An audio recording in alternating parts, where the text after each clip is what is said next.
दोस्तों, आप सभी का स्वागत है। भारतीय संविधान का निर्माण क्यों करना पड़ा और अंग्रेजों के समय कौन कौन सा एक्ट लाया गया, आज़ादी के बाद किस तरह संविधान में संशोधन किया गया, इन सब के बारे में हम डिटेल से पढ़ेंगे। इसके लिए आपको मेरे साथ जुड़ा रहना पड़ेगा ताकि जब भी मैं वीडियो डालूं तो आप उसको देखिए। विभिन्न एग्जाम में इससे प्रश्न पूछे जाएंगे, चाहे वह यूपी पीसीएस हो, बीपीएससी हो, एसएससी हो, बैंकिंग हो, रेलवे हो। मेरे यूट्यूब के प्लेलिस्ट में जाकर इन सभी वीडियो को देखकर आप लाभ उठा सकते हैं। अब 1773 का रेगुलेटिंग एक्ट लाने के बाद उसमें भी कुछ कमी रह गया, तो ब्रिटिश सरकार ने सोचा कि फिर एक एक्ट लाना चाहिए और उस कमी को सुधार करना चाहिए। इसीलिए फिर जो है ब्रिटिश संसद ने एक एक्ट पारित किया और उसका नाम था एक्ट ऑफ सेटलमेंट। नाम से ही पता चल रहा होगा, ये 1781 में पारित किया गया और इसमें कहा गया कि जो 1773 के रेगुलेटिंग एक्ट में कुछ कमियां रहा है उसको इसमें पूरा किया जाएगा। कहा गया कि अब जो है कलकत्ता का प्रशासन बिहार प्लस बंगाल प्लस उड़ीसा पर लागू होगा। अब ये इसके लिए भी कानून बनाएंगे। अब कलकत्ता उच्च न्यायालय जो है, उच्चतम न्यायालय, यहाँ भी अगर बंगाल उड़ीसा में भी अगर कोई आपसी रंजिश है, कानूनी कोई समस्या है, तो उसका समाधान करेगा। इसमें जो है अब कलकत्ता प्रशासन को अधिकार दिया गया कि ये बंगाल, बिहार और उड़ीसा के भी प्रशासन को देखेंगे और इसके लिए कानून बनाएंगे। आगे जो है इसमें भी सुधार किया गया ब्रिटिश संसद के द्वारा और फिर जो है एक एक्ट लाया गया और उस एक्ट का नाम था 1784 का पिट्स इंडिया एक्ट। यह काफी चर्चित रहा था क्योंकि इसमें गवर्नर जनरल के साथ साथ जो सदस्य थे उनके बीच विवाद भी देखा गया था और इसका महत्व इसलिए था कि इसके तहत जो है दोहरी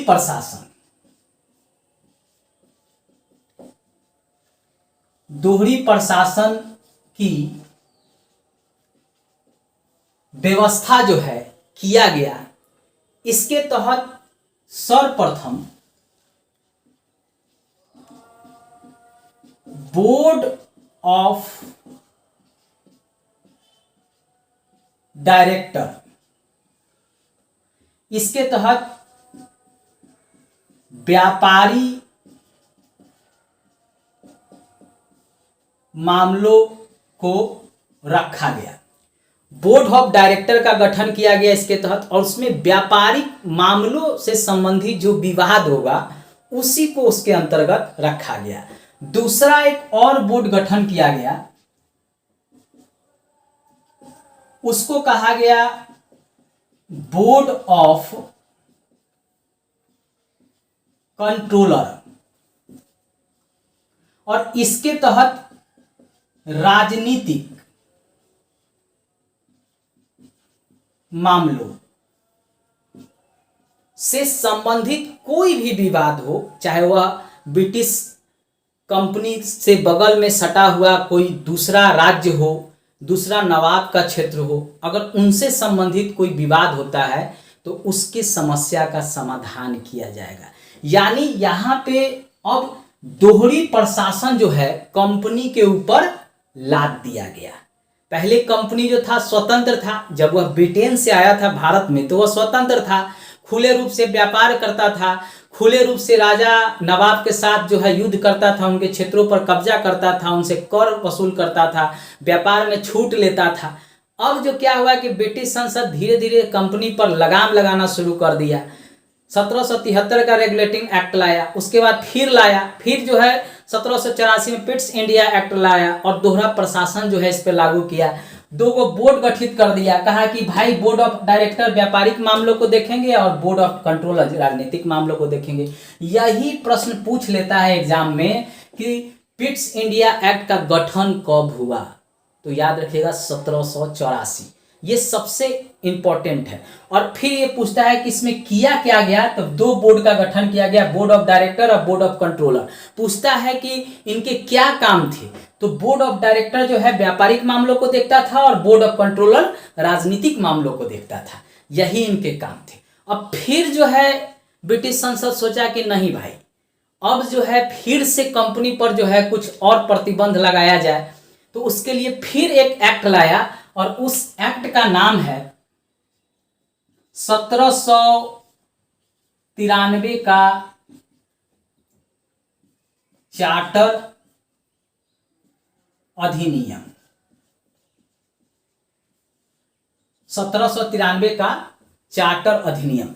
अब इसमें क्या किया गया, कहा कि देखो भाई कंपनी, तुम तो ब्रिटेन से गए हो व्यापार करने के लिए भारत, तो तुमसे हमको लाभ मिलना चाहिए, तो तुम्हारे यहाँ जो कर्मचारी हैं या कंपनी के जो भी वहाँ पे नियुक्त किए गए हैं, उसको तुम भारतीय कोष से ही उसको धन दोगे, यानी उनको वेतन दोगे। तो इसमें यही प्रावधान किया गया कि नियंत्रण बोर्ड प्लस कर्मचारी, चाहे वह ब्रिटिश हो या भारतीय हो, को भारतीय राजस्व से वेतन देना। अब कंपनी के ऊपर ब्रिटिश संसद ने एक ये भी चीज लाद दिया कि भाई अब आपको जो है इस अधिनियम के तहत जो है जो भी आपके यहाँ नियंत्रण बोर्ड कार्य कर रहा है, जो आपको सहायता कर रहा है प्रशासन चलाने में, व्यापार करने में, जो कर्मचारी आपको प्रशासन व्यापार करने में सहायता दे रहा है, अब उसको वेतन जो है वह भारतीय राजस्व से आपको देना होगा, ब्रिटेन से उनको वेतन नहीं दिया जाएगा। यही इस एक्ट की खूबी थी। अगर पूछे कि 1793 का चार्टर अधिनियम में क्या प्रावधान किया गया, तो याद रखिएगा वेतन जो है भारतीय राजस्व से ही देने की बात की गई। अब 1793 के चार्टर एक्ट में भी सुधार करने के लिए फिर ब्रिटिश संसद के द्वारा कंपनी पर प्रतिबंध लगाने के लिए, यानी फिर शिकंजा कसने के लिए 1813 का चार्टर एक्ट लाया गया। 1813 का चार्टर एक्ट लाया गया और इसमें कहा गया कि अभी भी आपको 20 वर्ष के लिए छूट दिया जाएगा प्रशासन करने के लिए, व्यापार करने के लिए। यानी पहले इसमें प्रावधान इनको किया गया कि 20 वर्ष के लिए छूट, किस चीज में, प्रशासन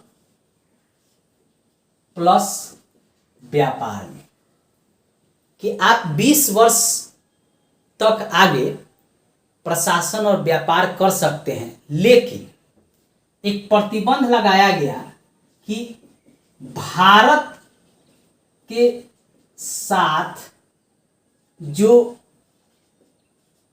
व्यापार का छूट था उसको प्रतिबंधित किया गया। अब यहाँ इसका ये अर्थ नहीं है कि भारत के साथ वह व्यापार नहीं कर सकते हैं, ऐसा नहीं है। यहाँ कहने का अर्थ है कि ब्रिटेन में और भी कंपनी था, उनको भी भारत में आकर व्यापार करने का अधिकार मिल गया है। यानी ब्रिटिश कि अन्य कंपनी को भी व्यापार का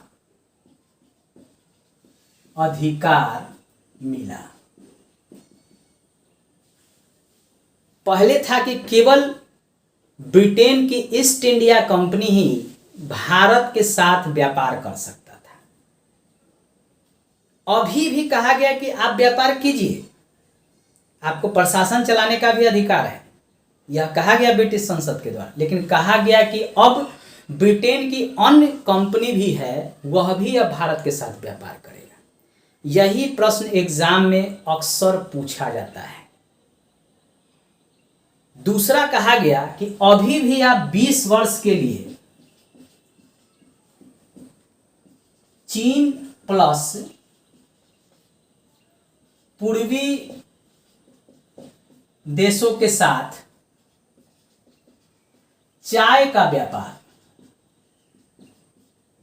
कर सकते हैं। यानी अभी आगे भी 20 वर्षों के लिए आप चीन के साथ और पूर्वी देशों के साथ आप चाय का व्यापार कर सकते हैं। अभी भी ईस्ट इंडिया कंपनी को ही यह अधिकार दिया गया।